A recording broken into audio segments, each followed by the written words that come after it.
मुख्यालय जहां बीजेपी की नेता मीनाक्षी लेखी इस समय प्रेस को संबोधित कर रही हैं।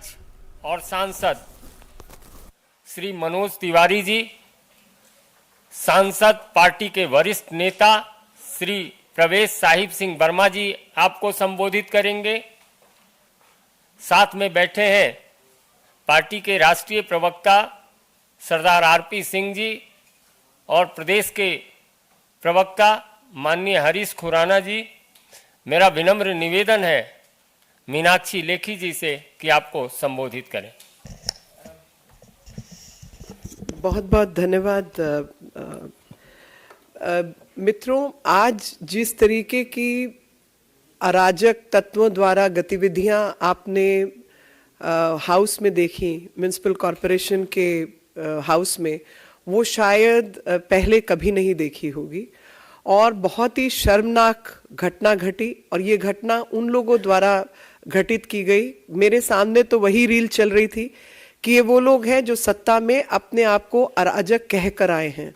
26 जनवरी का वो दिन जब 26 जनवरी के आसपास अरविंद केजरीवाल अपना बोरिया बिस्तर लेकर रेल भवन के सामने जाकर बैठ गए थे और ये कहकर कि मैं स्वनिर्धारित अराजक तत्व हूँ। खुद ही कहते कि मैं अब जो हूँ अराजक हूँ और I am an anarchist, as if being an anarchist is a तगमा जो इनको मिलना चाहिए।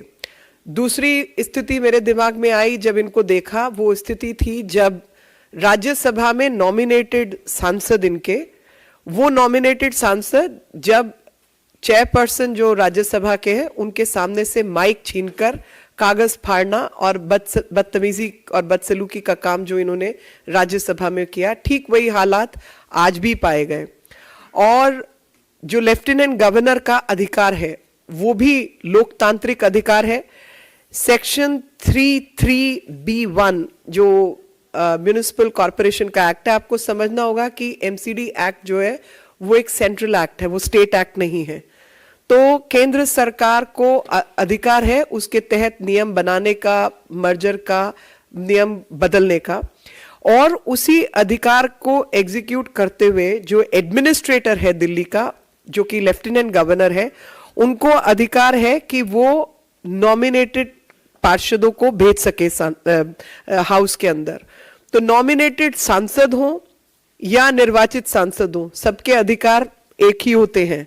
उसी प्रकार से नॉमिनेटेड पार्षद हो या निर्वाचित पार्षद हो, एक बार आप पार्षद हो गए तो आपके अधिकार क्षेत्र जो है वो है। लेकिन इसमें जो सबसे बड़ी बात है कि जो नॉमिनेटेड मेंबर्स हैं उनकी जब ओथ होने लगी और नॉमिनेटेड जो पीठासीन अधिकारी है, चेयरपर्सन है, उन्होंने जब हाउस तरीके से चलाने के लिए कार्रवाई शुरू की तो उसमें अव्यवस्था पैदा करने का काम किया। हमारी बहुत सारी महिला पार्षदों के साथ भी बदतमीजी हुई और अन्य चीजें हुई जो कि बाद में मेरे मित्र उस विषय पर रोशनी डालेंगे।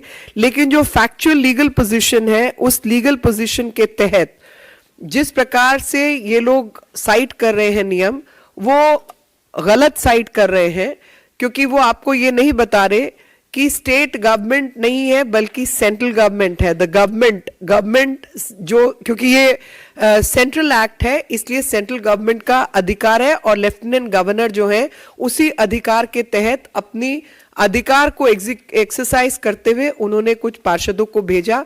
और मैं तो धन्यवाद देती हूं आज पीठासीन अधिकारी का जो चेयरपर्सन थी हाउस की, कि अगर उन्होंने निर्णय ये नहीं लिया होता कि वो जो नॉमिनेटेड पार्षद हैं उनकी ओथ पहले नहीं कराई होती, तो आप सोच सकते कि ये तो घर से कॉन्स्पिरेसी करके आए थे कि उनकी ओथ नहीं होने देनी, तो तब तो ये और ही उल्टा खेल करते। तो इसलिए जो पीठासीन अधिकारी की डिस्क्रिशन है उसको चैलेंज करने का अधिकार इनके पास नहीं है, वो डिस्क्रिशनरी राइट है।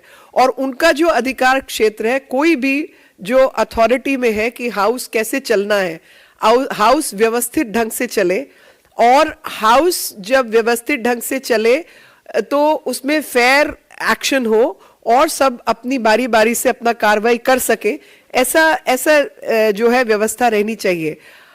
अव्यवस्था पैदा करने का काम इन लोगों ने किया, जो आप सबने कैमरास के माध्यम से देखा भी होगा, और हमारे बीच हमारी बहुत सारी लोग भी हैं जो इस विषय पर और रोशनी डालेंगे।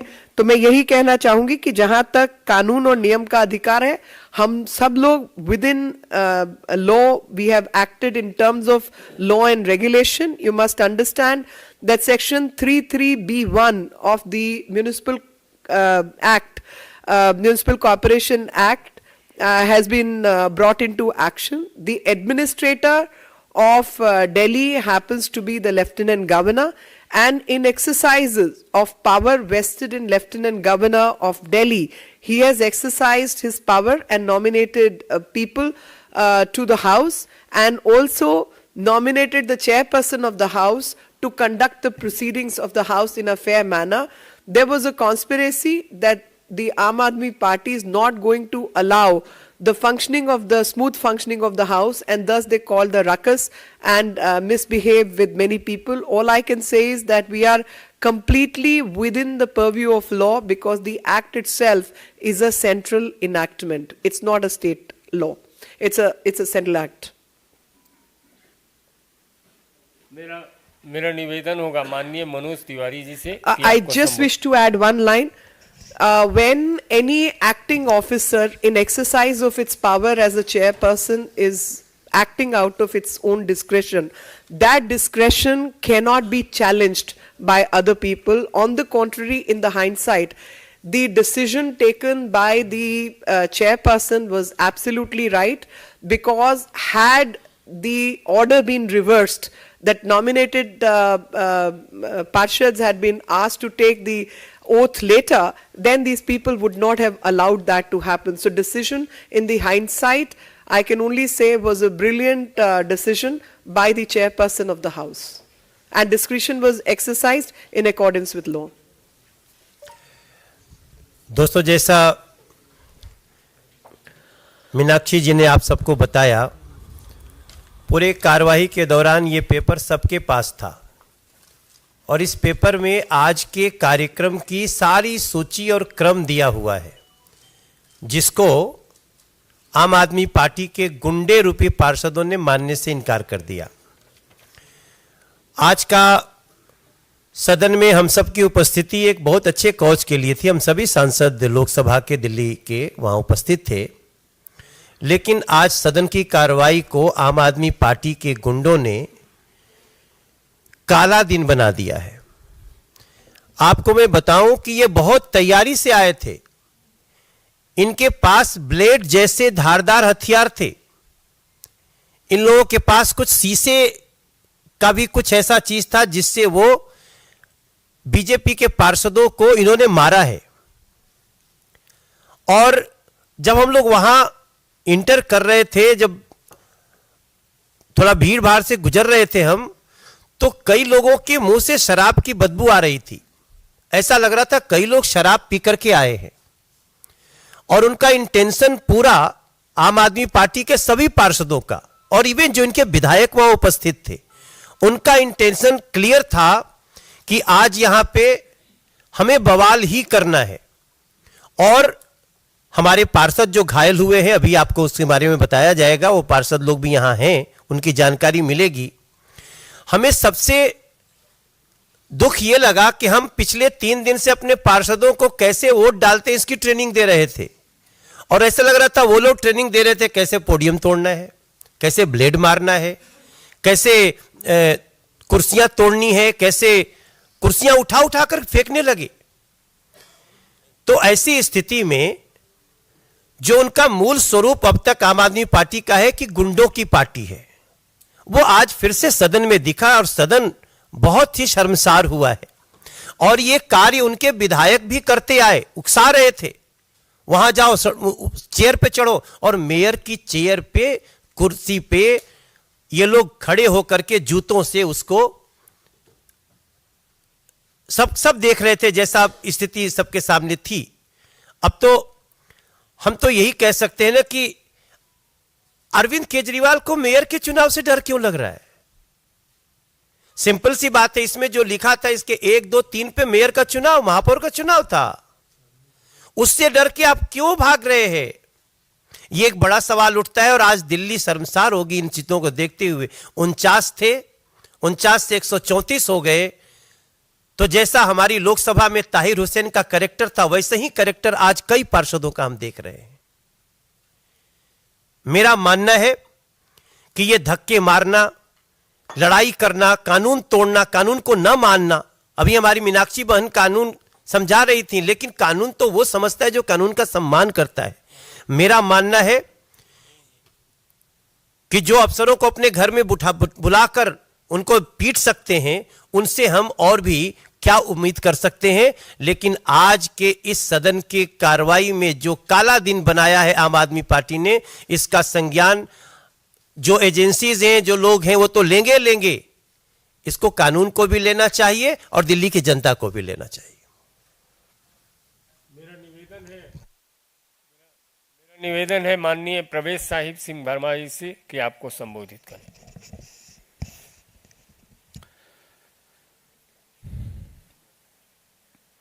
आज जो दिल्ली के इतिहास में एक दुर्भाग्यपूर्ण दिन रहा और आज जो ये लड़ाई झगड़ा एमसीडी में हुआ, उसके बाद में आम आदमी पार्टी ने दो बातें प्रमुख रूप से कही।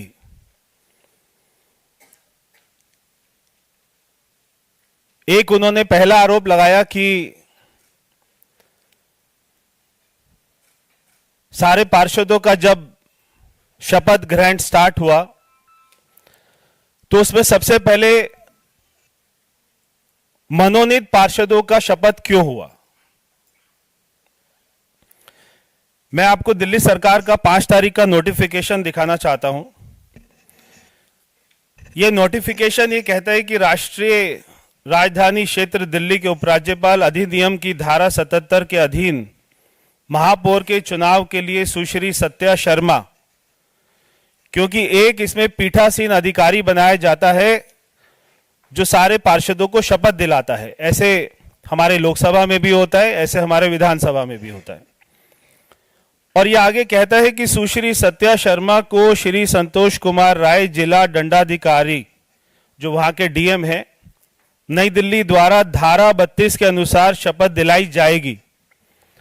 उसके बाद जो आखिरी लाइन है ये बहुत ही महत्वपूर्ण है। यह आखिरी लाइन कहती है, अन्य पार्षदों को पीठासीन अधिकारी द्वारा शपथ दिलाई जाएगी। अन्य सभी पार्षदों को, इसमें कोई क्रम नहीं बताया कि पहले नॉमिनेटेड आएंगे या पहले इलेक्टेड आएंगे। ये पीठासीन अधिकारी के विल के ऊपर है कि वो अपना किस क्रम में दिलाना चाहते हैं, क्योंकि इलेक्टेड मेंबर 250 हैं और जो नॉमिनेटेड मेंबर हैं वो केवल 10 हैं। इसलिए उन्होंने 10 से शुरू करके और बाद में 250 पर जाने के लिए सोचा होगा।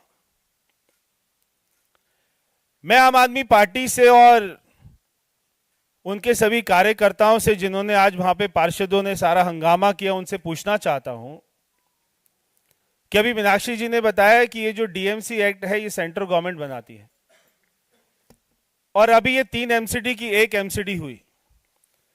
हमको पता था कि दिल्ली में 70 में से 63 एमएलए आम आदमी पार्टी के हैं। अगर हमको ये सब करना होता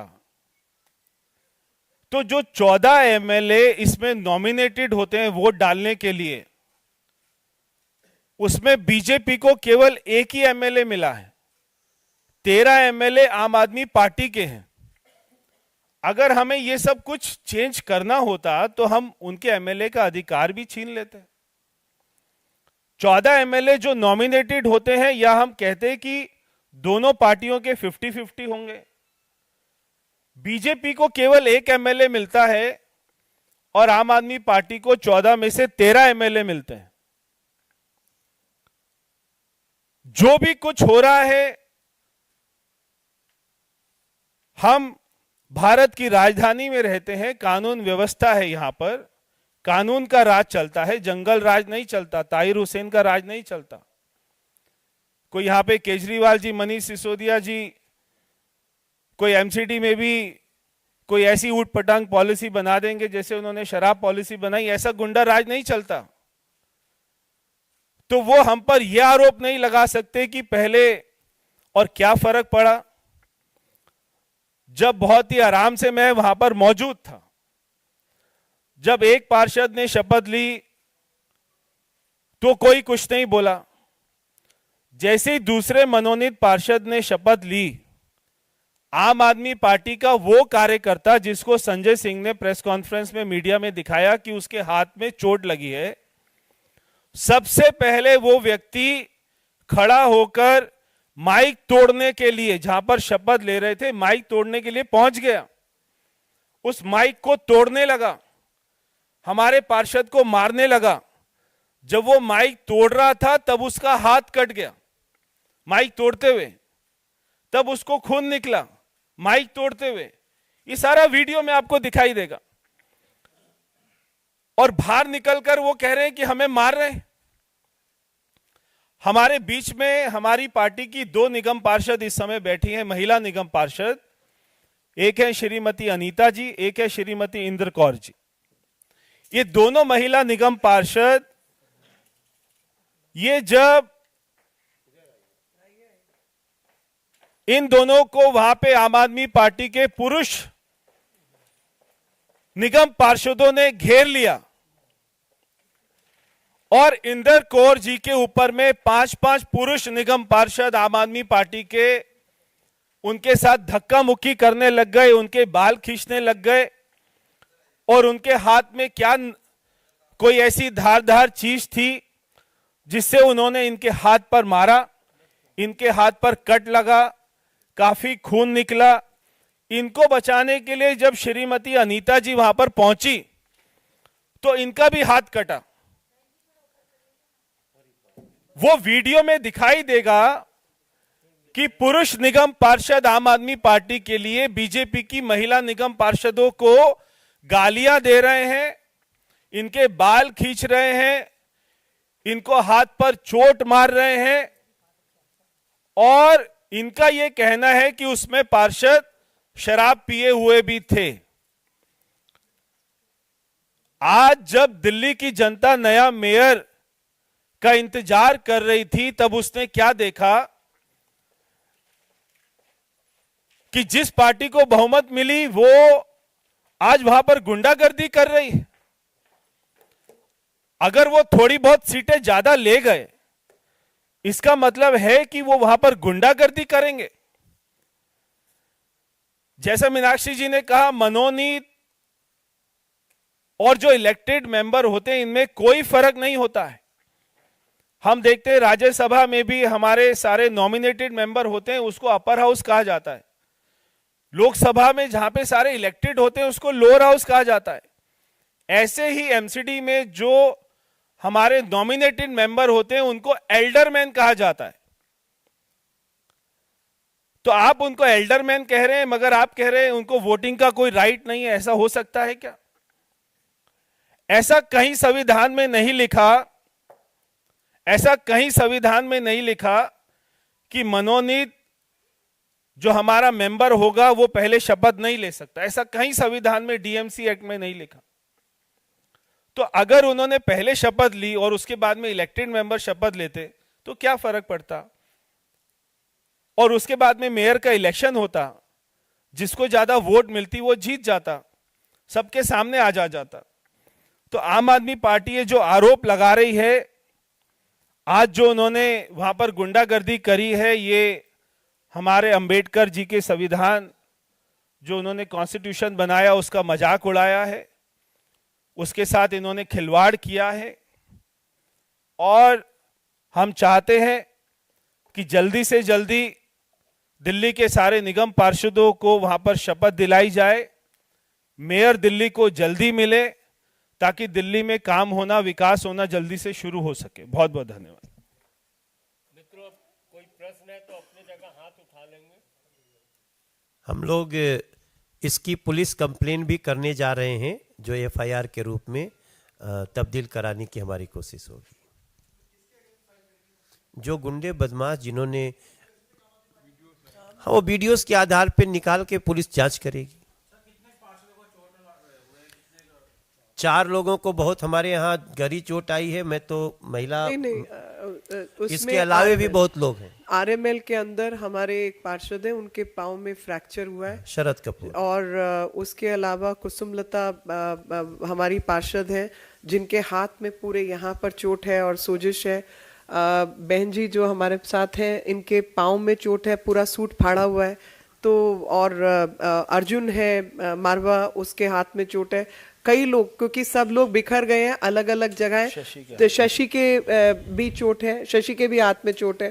तो बहुत लोगों के पास चोट है, अभी सब अलग अलग जगह पे है, तो संख्या आपको बाद में देंगे। मेरा सवाल ये है मैम कि आम आदमी पार्टी क्लेम करे कि 13 उनके काउंसलर्स जो हैं उनके साथ भी बदतमीजी हुई और वो एलएमजी में एडमिट हैं, उनको एमएलसी के लिखे गए हैं। ये चीज हुई कैसे, शुरुआत कैसे हुई? और वे कह रहे हैं कि बीजेपी ने पहले शुरुआत की। आपको मैं दो बातें बताना चाहती हूँ पीयूष जी। पहली बात तो ये है कि जो म्यूनिसिपल कॉरपोरेशन है वो ऑटोनॉमस बॉडी है और इंडिपेंडेंट हाउस है, वो कोई लेजिस्लेटिव असेंबली का लिम नहीं है, वो उसका दिल्ली सरकार से कुछ लेना देना नहीं है। तो चाहे उनके मुख्यमंत्री हो या उप मुख्यमंत्री हो, किसी भी किस्म की जो चीजें वो लोग लिख रहे हैं या बात कह रहे हैं, उसका कोई सिर पैर नहीं है। और जिस प्रकार से उन बातों का कोई सिर पैर नहीं है, उसी प्रकार से इस बात का भी कोई सिर पैर नहीं है।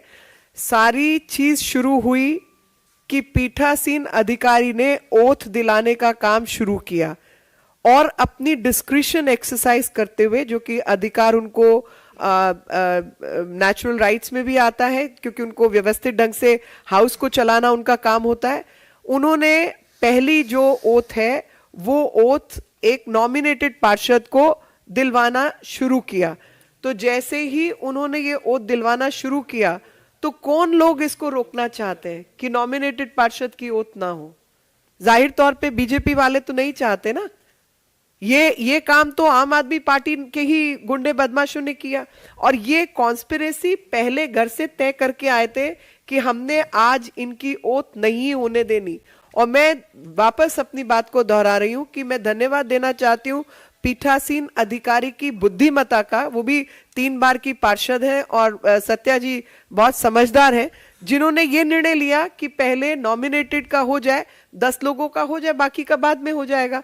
लेकिन इन्होंने रोकने का प्रयास तो वही करेगा ना जो वो नहीं चाहता। वो आम आदमी पार्टी के लोग हैं, और प्रवेश जी ने और मनोज भाई ने अभी आपको जैसे बताया कि मारपीट उन्हीं लोगों ने शुरू की, और संजय सिंह ने उन्हीं लोगों को मीडिया के सामने पेश किया जो इस कार्य के लिए जिम्मेवार है। और दिल्ली से 7 सांसद निर्वाचित होकर भारतीय जनता पार्टी के गए थे, लेकिन 3 सांसद नॉमिनेटेड आम आदमी पार्टी के गए हैं। तो उस व्यवस्था में इनको कोई गड़बड़ नहीं दिखाई दी, अब इनको गड़बड़ दिखाई दे रही है। डेमोक्रेसी के अंदर चेक्स एंड बैलेंसेस होते हैं, ये भी चेक एंड बैलेंस है। This is what has happened. हाँ जी, अभी वोटिंग राइट मिला नहीं मिला हमें भी नहीं पता, वो बात की बात है। अभी तो ओथी की बात थी। जैसा कानून की किताब में होगा वैसे हो। हाँ,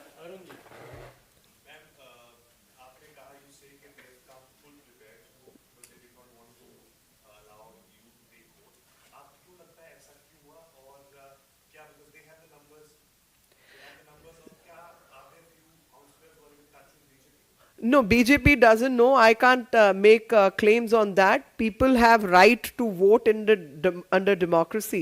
Now the question is, why have they stalled? I think this question can only be answered by Arvind Kejriwal और Manish Sisodia. What is it that they are afraid of? उनको किस बात का डर है? अरे एक तरफ तुम नंबर क्लेम कर रहे हो, तो डर तुम्हें किस बात का है? 10 नॉमिनेटेड पार्षद भी आ जाएंगे, उसमें क्या फर्क पड़ता है? और जैसे प्रवेश जी ने भी बताया कि भाई 14 में से एक केवल भारतीय जनता पार्टी का है, और 12-13 तो विधायक आपके हैं जिन्होंने वोट डालना है। किस बात का डर है? ऐसा पहली बार नहीं हुआ कि एलजी साहब ने हमारे पार्षदों को नॉमिनेट किया हो, ऐसा पहली बार नहीं हुआ। हमेशा दिल्ली के जो उपराज्यपाल होते हैं वही एल्डरमैन को नॉमिनेट करते हैं, और ये कोई पहली बार एल्डरमैन नहीं बन रहे हैं। तो आपको आपत्ति ये है कि अरविंद केजरीवाल जी ये चाहते थे कि पूरी लिस्ट वो उनके हिसाब से होनी चाहिए। उनकी आपत्ति केवल इतनी है। My point is, Lieutenant Governor, I'm reading it out to you. Lieutenant Governor, who is the administrator, has nominated 10 persons in pursuance of the powers vested in him under Section 33B1 of the Delhi Municipal Corporation Act 1957. The Section 33B1 DMC Act is 10 persons who are not less than 25 years of age and who have special knowledge or experience in the municipal administration to be nominated by the administrator.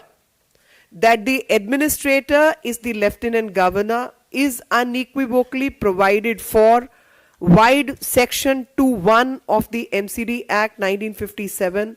Section 2(1) of the DMC Act 1957 reads as follows. Administrator means the Lieutenant Governor of the NCT of Delhi. अब ये आपके सामने तथ्य, नियम, कानून, संविधान, ये सब आपके पास है। और मुझे जो लगता है, मुझे ऐसा लगता है कि नियम कानून का ज्ञान उनको भी है, लेकिन उन्हीं की पार्टी के भीतर जो डिसिडेंट्स है, उनको खौफ और डर शायद उसी बात का है, क्योंकि विद इन द पार्टी, भाई अब तक तो 10 करोड़ रुपया ये पर विधायक देते थे। अब म्युनिसिपल कॉर्पोरेशन में तो ये 6000 करोड़ का बजट देके अब तक दिल्ली, जब एमसीडी दिल्ली में बीजेपी के हाथ में थी तो 6000 करोड़ में ये लोग चला रहे थे। अब जो पार्षद हैं वो तो कहेंगे ना कि भाई उसका बजट दो, बाकी काम करो। वो ये करना नहीं चाहते, तो इनके अपने अंदर की जो तोड़ फोड़ है, जो झगड़ा है, वही शायद सामने आ रहा है। गौरव, अंतिम सवाल है। गौरव न्यूज़ 20, देवेंद्र उसके बाद।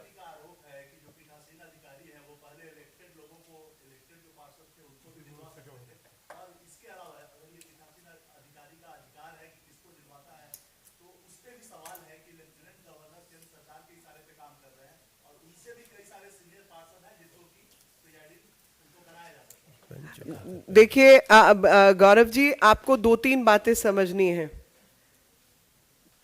पहली चीज, डिस्क्रेशन जो होती है कानून के अंदर डिस्क्रेशन व्यक्तिगत होती है और वो व्यक्ति की अपनी बुद्धि अनुसार होती है। लेकिन जैसा कि मनोज जी ने अपने वक्तव्य में भी कहा कि आप नियम कानून उसको समझाएंगे जो नियम कानून से चलना चाहता हो और जानना चाहता हो। लेकिन जो सत्ता में अराजकता के भाव से ही आए हैं, जो कहकर आए हैं कि हम अराजक हैं, उनको नियम कानून समझाने का मतलब है भैंस के आगे बीन बजाना, क्योंकि इन्होंने समझना है नहीं, इन्होंने वही करना है, माइक तोड़ने हैं, 26 जनवरी पे जाके रेल भवन के आगे पड़ जाना है। ये हरकतें इन्होंने करनी है और वही हरकत इन्होंने आज भी की है। आज भी वही चीज आप सबके सामने आई। डिस्क्रेशन, एडमिनिस्ट्रेटर दिल्ली का लेफ्टिनेंट गवर्नर है। लेफ्टिनेंट गवर्नर ने अपनी अथॉरिटी को एक्सरसाइज करते हुए एक व्यक्ति को, जो कि 3 बार का पार्षद है, नियम ये नहीं कहता कि जो 5 बार का होगा या 10 बार का होगा या 7 बार का होगा और सबसे सीनियर होगा, ये नहीं कहता। जो उसको ठीक लगता है उसने उसको बना दिया। इसमें एक महिला पार्षद सफिशिएंटली सीनियर, 3 बार की पार्षद, उनको उन्होंने पीठासीन अधिकारी बनाया ताकि वो इलेक्शंस को कंडक्ट करवा सके, ओथ दिलवा सके। और मैं उनकी समझदारी का, सूझबूझ का दोबारा धन्यवाद देना चाहती हूं, क्योंकि अगर उनकी सूझबूझ, मान लीजिए वो पहले इनके जो ये चाहते थे वैसे चला देती, वो लिस्ट में दूसरी लिस्ट को ऊपर कर देती और इस लिस्ट को बाद में कर देती, तो ये तो होने ही नहीं देते। तो ये जो उन्होंने किया वो बिल्कुल ठीक था।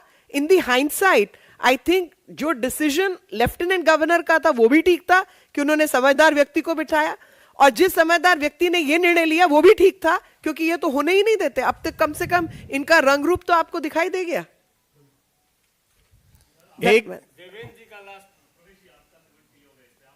एक प्रिसाइडिंग ऑफिसर का काम केवल शपथ दिलाना ही है और कुछ भी नहीं है। अब वो कोई भी बन सकता है, उसमें क्या आपत्ति हो सकती है?